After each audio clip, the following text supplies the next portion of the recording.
warahmatullahi wabarakatuh. Waalaikumsalam warahmatullahi wabarakatuh.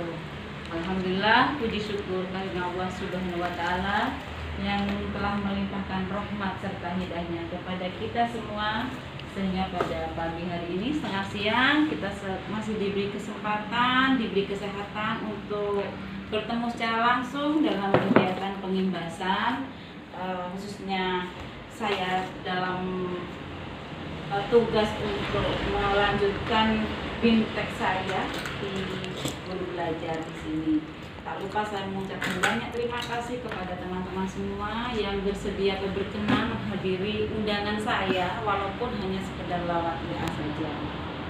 Baik, saya tidak akan banyak atau panjang lebar, saya langsung ke yang intinya saja. Saya akan menyampaikan sedikit apa yang saya pelajari dari kemarin-kemarin. Kebetulan saya sudah mengikuti BIMTEK di sini yang berkaitan dengan AKM. Sebelum kita ke AKM, kita harus paham dulu apa yang disebut dengan AN. AN itu asesmen nasional. Apa sih asesmen nasional itu? Asesmen nasional itu adalah program penilaian atau program pemerintah yang berkaitan dengan penilaian terhadap mutu sebuah sekolah. Nah, di sini nanti di AN itu, di asesmen nasional itu ada yang namanya AKM. Kemudian dan seterusnya nanti akan saya lanjutkan, saya sampaikan.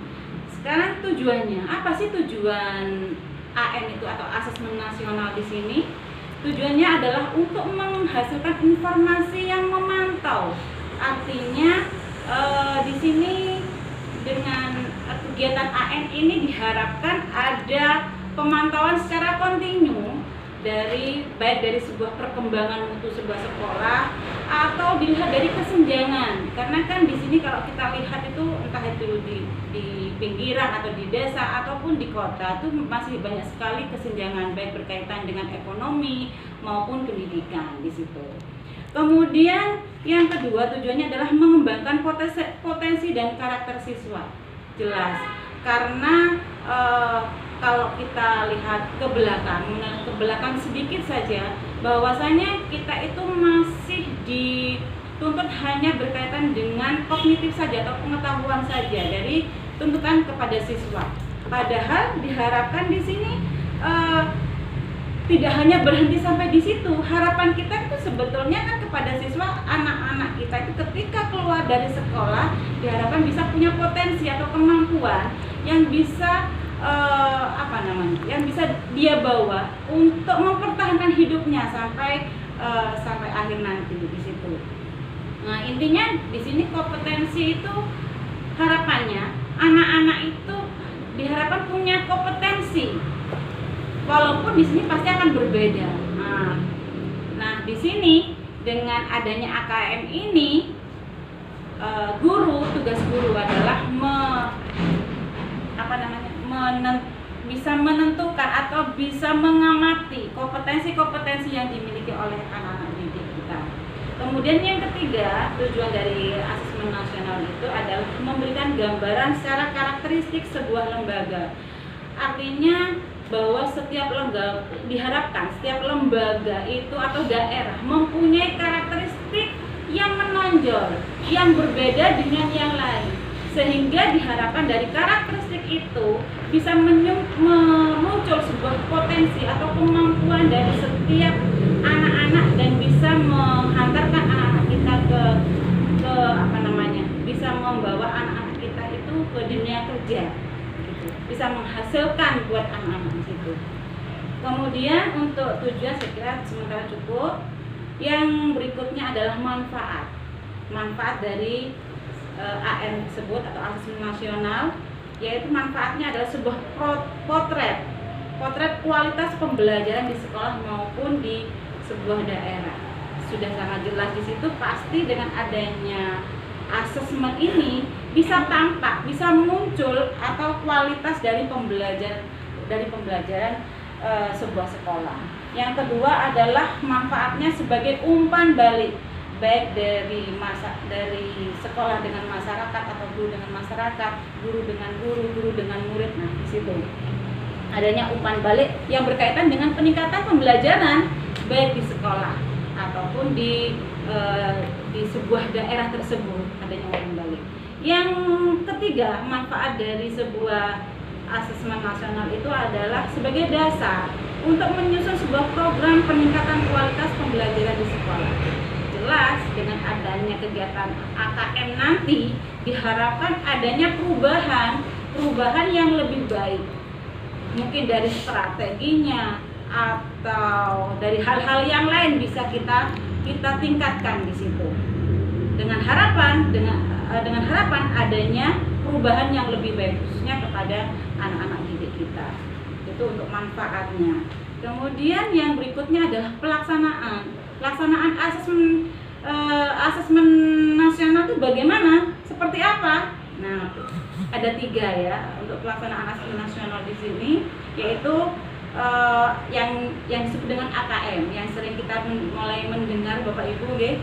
AKM itu apa yang diujikan atau yang bisa diberikan kepada anak-anak, yaitu yang berkaitan dengan literasi membaca dan literasi numerasi atau berhitung di situ.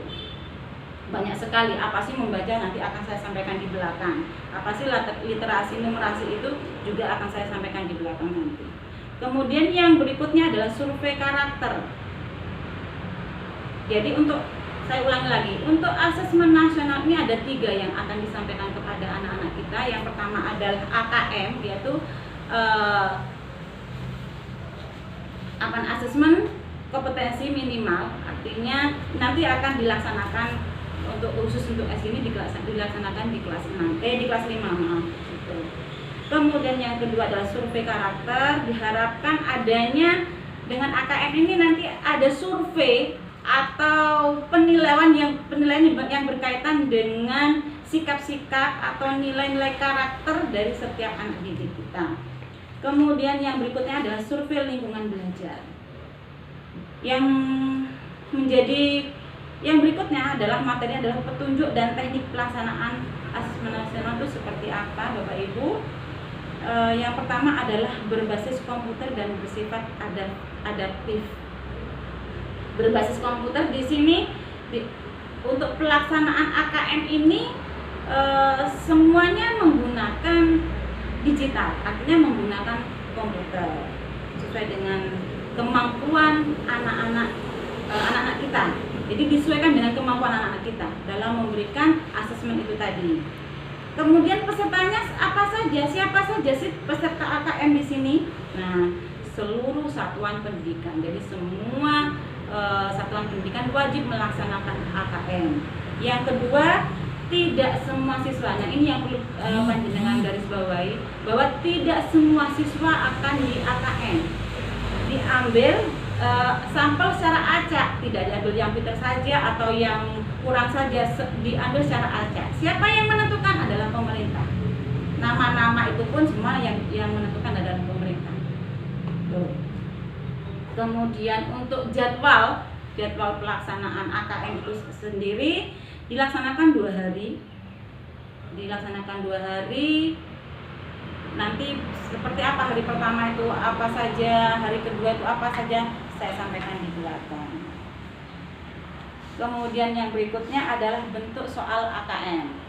Bentuk soalnya seperti apa? Bentuk soalnya adalah pilihan ganda. Seperti apa pilihan ganda? Mungkin Bapak Ibu sudah sangat paham di sini, bukan asing lagi bagi kita bahwa pilihan ada A, B, C, D di situ. Dan anak-anak memilih salah satu jawaban yang paling benar, itu pilihan ganda. Kemudian ada pilihan kompleks. Pilihan kompleks itu seperti apa? Pilihan kompleks itu pilihan ganda yang boleh memilih lebih dari satu. Ya, boleh memilih lebih dari satu jawaban, namanya pilihan ganda kompleks. Kemudian menjodohkan, mungkin Bapak Ibu juga sudah sangat paham menjodohkan. Yang berikutnya adalah isian singkat, mengisi jawaban dengan menjawab singkat itu yang dimaksud. Yang berikutnya adalah uraian. Mungkin itu sementara yang bisa saya sampaikan. Saya akhiri. Mungkin ada pertanyaan?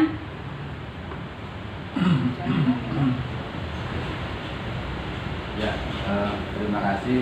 Yang mana saya menyikapi pelaksanaan AN ini terutama berbasis IT dan nantinya akan merujuk kepada DUDI atau dunia usaha.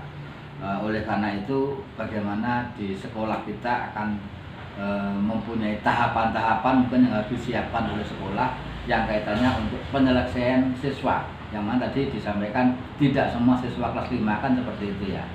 Jadi maaf, misalnya di kelas 5 itu tidak semua siswa ya? Iya, bukan semua siswa kelas 5 itu semua di ini tidak, tapi kan kita oleh karena itu kita harus bisa menyiapkan teknik strategi untuk penyeleksian itu bagaimana.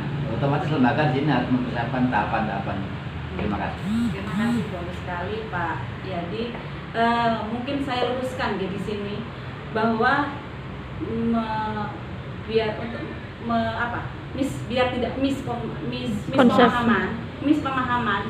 Artinya di sini AKM tujuannya tidak menghasilkan nilai. Itu yang perlu Bapak Ibu ketahui. Tidak menghasilkan nilai. Yang dibutuhkan bukan hasil, tapi proses di sini. Proses sampai di mana kompetensi yang dimiliki oleh anak-anak kita. Nah, dari proses itu kemudian di AKM, di asesmen, dilakukan penilaian di situ. Tujuannya untuk apa? Untuk melihat hasil sampai di mana kemampuan anak-anak kita, sehingga kita sebagai guru bisa mempunyai strategi baru atau mempunyai ide-ide baru yang berkaitan dengan pembelajaran, sehingga bisa menggali potensi atau kemampuan anak lebih baik lagi. Itu harapannya. Jadi beda dengan UN. Kalau UN kan kita melihat hasil outputnya seperti apa di situ muncul. Oh, ternyata anak-anak kita bagus. Tapi untuk yang AM sekarang, asesmen nasional itu tidak seperti itu. Jadi tujuan utama bukan pencapaian hasil atau nilai. Justru yang diutamakan adalah proses di situ. Akan lebih bagus kita apa adanya. Anak-anak tidak perlu dileskan. Kalau yang saya perhatikan di sini sekarang kan sudah mulai ya, anak-anak mulai dileskan pembelajaran atau di bimbel di luar itu ada pembelajaran literasi dan numerasi. Saya juga belum paham di situ, tapi saya mulai mendengar sudah. Nah, itu yang kurang tepat sebetulnya. Justru itu yang kurang tepat. Jadi justru kita tuh lebih baik apa adanya. Lebih baik apa adanya, bagaimana sih kemampuan anak didik kita itu, sehingga kita bisa tahu, oh ternyata kemampuannya sampai di sini. Dengan adanya AKM itu, kita bisa membuat